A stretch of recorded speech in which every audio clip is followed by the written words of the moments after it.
Here's a question that really gets you thinking. Can deeply held faith commitments truly coexist with really fervent political allegiance?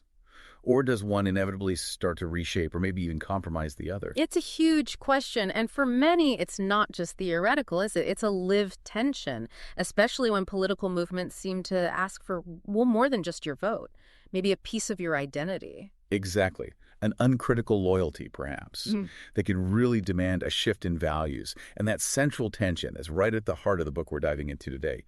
Patrick Kahnke's Mass Seduction, Resisting the Debasement of the Christian Conscience. Yes, that book. It definitely made waves. It emerged as a pretty significant moral, theological critique, especially just before the 2020 U.S. presidential election. Right. This wasn't commentary from an outsider. Kahnke was deeply embedded in the communities he was, talking to. Which gave it a particular weight. It struck a powerful chord, sometimes a really dissonant one. In certain evangelical and Catholic circles, it kind of forced a conversation. So our mission here today is to give you a shortcut into this thought-provoking book. We want to distill the core arguments, the main insights. Yeah, help you grasp the central premise and, maybe more importantly, the broader implications of its message for anyone, really, who's navigating that intersection of faith and politics. Consider it your guide to understanding Kahnke's challenge. And we'll do it without giving away, specific plot points or spoilers. Right. We want to unpack the stakes, the spiritual and ethical ones Kahnke presents without ruining the read if you decide to pick it up. It's about the why it matters. And just before we properly jump in, you should know you are experiencing a unique two-host AI conversation. This is powered by Google's NotebookLM, allowing us to bring you deeper, more dynamic book summaries like this one. Okay, so let's get into Kahnke himself. Yeah, context is key here. To really get the weight of his arguments, you need to know who he is. Our summary notes he's a retired evangelical pastor, a lifelong Republican, and a dedicated pro-life activist. It was quite the background for this kind of critique. It really is. It makes his critique incredibly potent and, like you said, internally focused. He's not an outsider throwing stones. No. He's speaking from within those communities, sharing many of the same foundational values, the same political leanings historically. Which must make it harder to just ignore. Exactly. It carries a kind of implicit authority, hits differently. He understands the language, the priorities. It forces an introspection an external critique might just bounce off of. Okay, so that insider perspective is crucial. Yeah. And the message itself, the core premise, well, it doesn't pull any punches, does it? Not at all.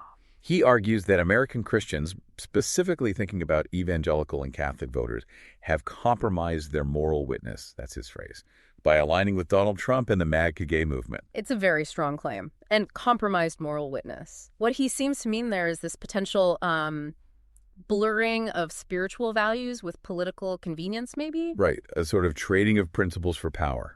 Perhaps.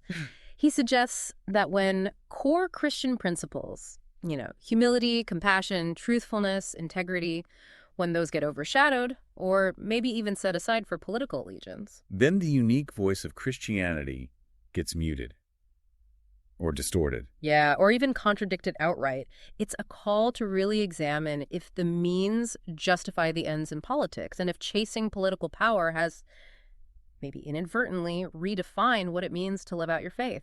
And what really makes this argument stand out is how direct he is with comparisons.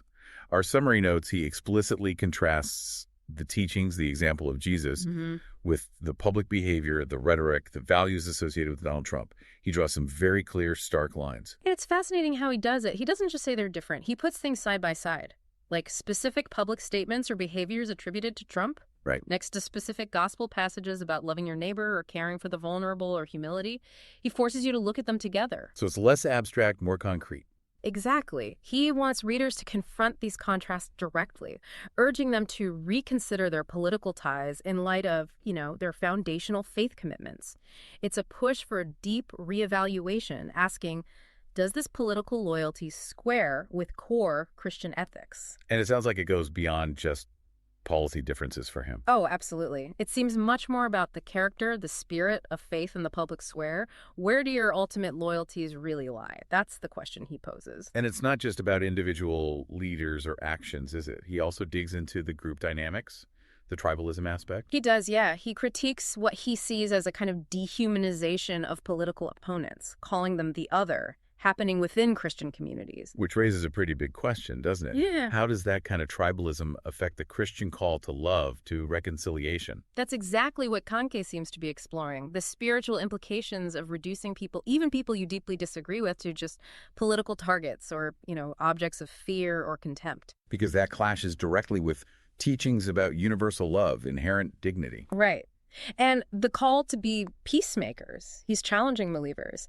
Is your political talk fostering division, or is it building bridges? What does that say about your faith? It's a call to filter that natural human tendency to form tribes through a very specific moral lens.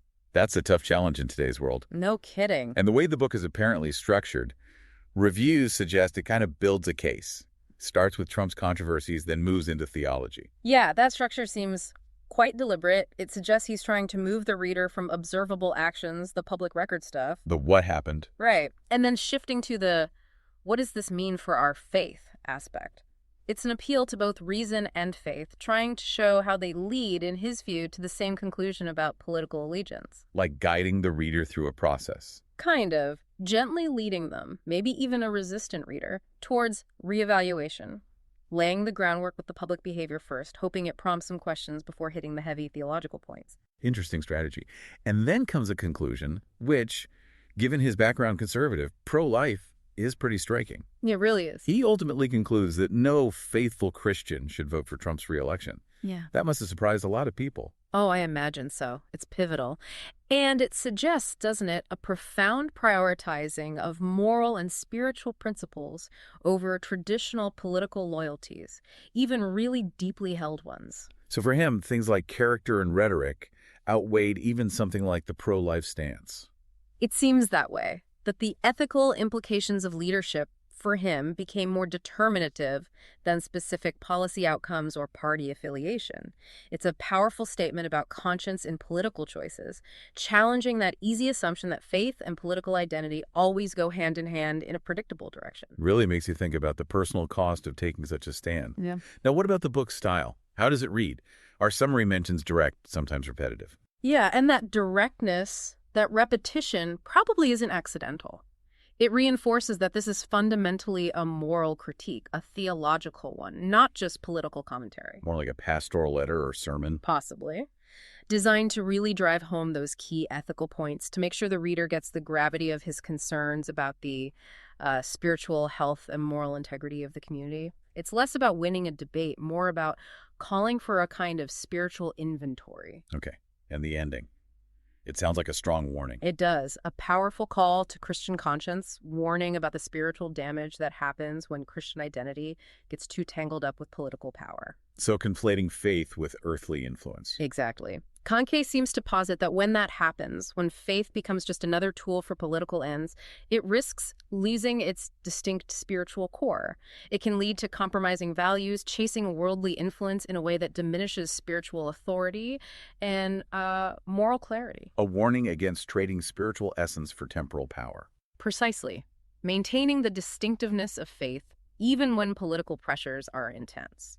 As we unpack these really complex ideas from Kahnke, it's a good moment to mention, for more insightful dives like this, exploring how books shape our understanding, you can always visit Mindful Moments. That's our YouTube channel. Mm-hmm. We offer AI book analysis there, summaries, critiques, all designed to spark reflection and, rational thought. Definitely worth checking out. So back to Kahnke. What does all this mean for the listener? Whether you share his faith background or not, what are the takeaways? Well, I think this book prompts a really vital reflection for anyone navigating a world where public figures, political movements often demand absolute loyalty. It really encourages a critical look at where our deepest allegiances actually lie. And how we maintain integrity. Yes, how we maintain moral integrity in the public square. Regardless of your specific faith or ideology or politics, Kahnke's work kind of pushes us to consider the ethical cost of our choices. And the potential for any strong commitment, faith, patriotism, whatever, to maybe reshape our values without us realizing. Exactly. It's about personal integrity in a messy world. Being intentional, self-aware about what defines us and where we draw the line when those definitions get challenged. It's a call to really scrutinize the leaders we follow, the movements we support. asking if they truly align with our highest ideals. Or if we've let convenience or tribalism subtly erode our core principles. That's a universal challenge, I think. So we've explored Patrick Kahnke's argument in MAGA Seduction, a book challenging Christians to critically examine political alignments through the lens of their faith. Considering the spiritual consequences, especially when those alliances might compromise that idea of moral witness, it's a real call for introspection. And a reprioritization of values, it sounds like. Definitely.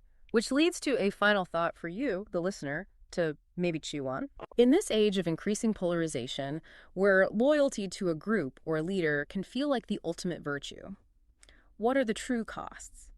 Personal costs, communal costs of prioritizing that political identity above everything else? How do we make sure our deepest convictions stay uncompromised? That's the question. Powerful stuff to think about. For those eager to delve further into these kinds of discussions and connect with content that really aims to inspire rational thought, be sure to check out Mindful Moments and our podcasts. You'll find more analyses connecting insights from books to the world around us. And you can click the link on screen for the in-depth book critique of this one. Subscribe, share, purchase via link, and keep thinking rationally.